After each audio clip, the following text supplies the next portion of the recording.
Hi everyone, welcome to a short presentation on gifted education, myths and their foundations. Our exploration today will take us through 3 myths that society holds based on giftedness and how these can have a detrimental impact on identifying and catering to students. We'll also be looking at research that explicitly tells us that these beliefs are indeed myths. Now, George Orwell is quoted as saying that myths that are believed intend to become true. Now, this is something that we'll be exploring in relation to how 3 very common myths about gifted students are thought to be facts by society today. These include the myths that students with poor marks are not gifted, a child cannot be gifted and have a disability, and all children are gifted. How often have you yourself heard these comments about gifted children? There are actually 3 out of many myths that parents, teachers and society holds about gifted students. What we'll be looking at is where these myths stemmed from and how many educational psychologists and authors challenge these myths. But why hold these prejudices anyway? In today's presentation, we're going to be looking at the definition of giftedness, and in each myth we're going to look at its implications for students and teachers, and at the end we'll look at how we're going to prove the myth wrong. So thorough research that proves these myths wrong and supports the idea that either all students are not gifted or that students can be twice exceptional, which means that they can have a disability and they can be gifted at the same time. And as a finishing off bit, I just wanted to show you all how we can differentiate in the classroom and what things we can do. Now, with our definition, what is giftedness? Ask yourself what you think giftedness means. In fact, think of 3 words that you associate with it. Did you come up with these? Had anyone actually thought about any of these words? Much of the myths about gifted students are founded in our definition and understanding of it. If we make generalizations about what gifted students are, then we'll have a narrow understanding of it, and this will impact how we as educators identify and cater to these students' learning needs. Stephen I. Pfeiffer quotes that the first principle is that we define giftedness. There is nothing more important than that, because by skewing its definition, we won't actually be able to find our understanding of it. So our first myth, all students are gifted. This is a really common belief in the US and outside the US. Much of the claim arises from the confusion over the definition of giftedness. So that's exactly what Stephen Pfeiffer said.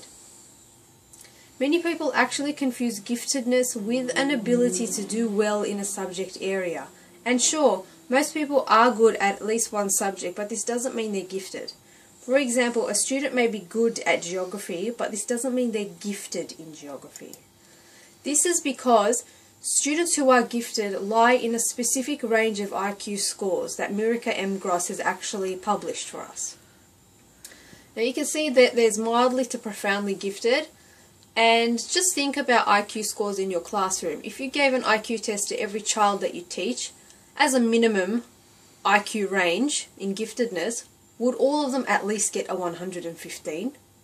Obviously they wouldn't. Which means that it is clear that all students are not gifted. While most gifted students actually lie in the mild to moderately gifted range, this means they have exceptional memory, interest and knowledge on a subject. Highly to profoundly gifted students actually need accelerated curriculum to feed their fast learning rates. Now, why it isn't true, we've already seen Mirica's range of IQ scores. Coleman and Cross also specifically and explicitly say that not all students are gifted. Mirica again has published that students in the 10th percentile are actually gifted. Obviously this means that they're not the 100% of students in your class. So again, it's supporting the idea that this is in fact a myth. Now, second myth. Students with poor marks are not gifted. This is a really common one and quite frightening when you think of its implications. Imagine you have a gifted student in your history class. Let's call him Sam. He hasn't yet been identified as gifted, and receives average to below average marks. Now, do you think he's gifted with marks like these? According to Barbara Jackson Gilman, many teachers believe that the first indication of giftedness are outstanding marks from a student. However, the Department of Education stipulates that gifted underachievers are those students who have a large discrepancy between their potential and their performance. This means that these kids have the potential to do great, but because of either a boring curriculum or they haven't been stimulated in the classroom or at home, they're not able to achieve much at all. Now, you've got these kinds of scores. You're thinking, wow, this kid really must be gifted. But the idea that gifted students being high achievers only is false. You've got to think about why a student with high intelligence and the potential to recall vast amounts of information gets an average to below average grade. Garnier's model of giftedness and talent tells us there are many catalysts that can actually dampen or enhance a student's performance. We can see how Garnier has shown environmental elements like the physical, the mental, the awareness, the motivational, the investment of time, the activities that the person undergoes as being the factors that can either dampen or enhance the student's gifted ability. And it's very important that these things are enhanced, otherwise their natural ability, which is on the left side of the board, will not be transformed into a talent, which is on the right side of the board. Moon also reinforces the idea. He says that high-achieving students have self-motivation, environmental engagement, and autonomy. This means that these three elements that he goes through are necessary parts of turning a gift into a talent, and they are necessary parts in preventing underachievement. Because if a student does not have self-motivation or environmental engagement, they will underachieve. Again, it reinforces Garnier's model and challenges the idea that gifted students are not able to receive poor marks only. Because if a social and interpersonal needs aren't met, then a student won't be stimulated in the classroom. This tells us how important it is to provide challenging activities for these students, like open-ended questions, give them an option to do their assignments, and to have individualized programs. But why do they underachieve in the first place? It is very important to know that there are many factors that lead to underachievement, and that these sometimes have an interconnected relationship. Smutny also reiterates the catalysts in Garnier's model. The importance of catering to these factors in order to prevent underachievement also shows us where underachievement stems from. So a child may underachieve because there is uninteresting work in the classroom. They're intelligent, they learn at a faster rate than everyone else, but they've been given this boring task to do constantly in every subject. They could also be from disadvantaged backgrounds. They may have a disability, low socioeconomic, they may speak English as a second language, or they could have a family background that is quite complex. These are all factors that can lead them to underachieve and are part of Garnier's model of the environmental factors that can either promote or dampen a child's gifted ability. Let's take a boring curriculum, for example. A student does this in Year 9. Okay? A equals pi r squared to find the area of a circle. The formula is actually introduced to primary school students in Year 6. Repetition of this task, all the way even in Year 9, does not extend the learning of a gifted student and leads them to be uninterested and unmotivated in class, which results in poor grades. This student would be capable of quadratic equations if given the chance, but this would not be introduced to them in a Year 9 maths group because it's a Year 10 topic. Educators, parents, and societies must have an awareness of the fact that there are many students who are gifted underachievers and that differentiation is necessary for every single lesson. Linda Jensen Sheffield says that things that are not included in the curriculum should still be used in the maths classroom. If a student is bored with their work, introduce something to them that they have not seen before. Challenge them. It will help their achievement. Differentiated activities and assessments are essential in preventing underachievement and providing students with a learning environment that encourages their giftedness. Reasons as to why this myth is untrue is from a couple of authors over here. We've got gifted students may become bored or frustrated in an unchallenging classroom. So they're receiving average scores because they are bored.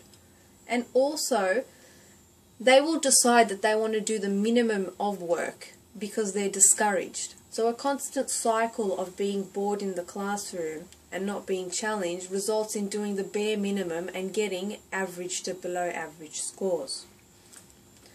And our last myth: students who have a disability cannot be gifted at the same time.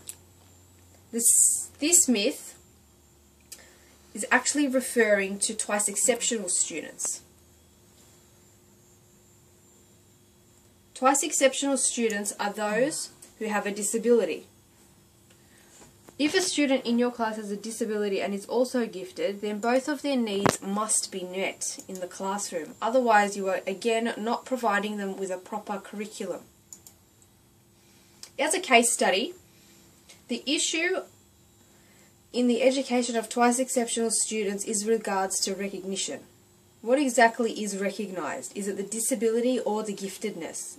Much of the issue lies in the fact that only one of these is identified and catered to through provisions. Mirica has actually been quoted saying that a disability actually masks a child's gift.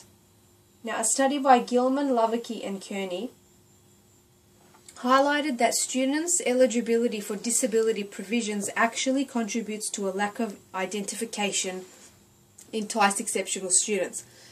This means that either their giftedness or disability is recognized and that there's a lack of provisions available for that student. Now, Renzulli's model is actually not very adept in trying to explain factors like disability.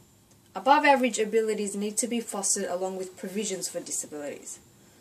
Authors like Cecil Reynolds and Elaine Fletcher have recommended Garnier's model as being better than Renzulli's because it asserts specific definitions for enrichment, acceleration and catalysts, while Renzulli's three-ring model stresses the components of the gifted ability and does not account for external factors like family, physical and mental capabilities.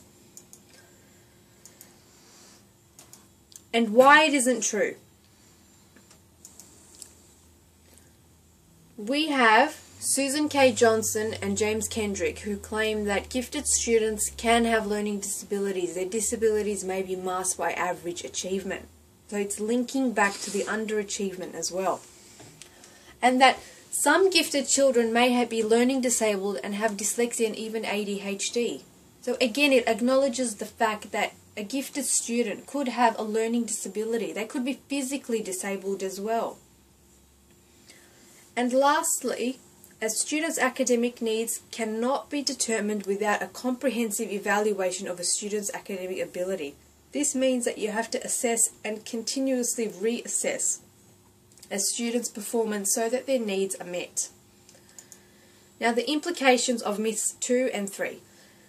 They're both interconnected. So remember, the second myth dealt with underachievers and the last myth we looked at, twice exceptionality. They're both interconnected because a lack of identification or differentiation made for gifted underachievers and twice exceptional students can lead to both groups to have poor motivation, behavioural problems, socio-emotional issues, and even underachieve. So think of it this way: if you love English but are constantly being given The Hungry Caterpillar to read, you lose motivation and even develop a hatred towards the environment which you study in. And this can lead to all sorts of behavioural and emotional problems. Not to mention your gifted ability will remain stagnant and will not be extended through differentiation or enrichment. And lastly, how to differentiate. Make sure that when you are identifying and assessing students, you use a variety of methods. Don't just go for the Stanford-Binet IQ test. The WATI assessment is very good for looking for students who have communication needs and disabilities. The Ravens test is a very good exam because it is culturally sensitive, which is something that the Stanford Binet IQ test lacks. And continuously observe these students so that you can still provide them with challenging curriculum. And also, pedagogies for enrichment. Use the HOTS and De Bono 6 thinking hats. Higher order thinking skills are really important because they allow the activities above, which are open-ended questions and individualized programs, to actually happen. And De Bono 6 thinking hats can give students ways in which they can use emotional responses or physical responses to questions.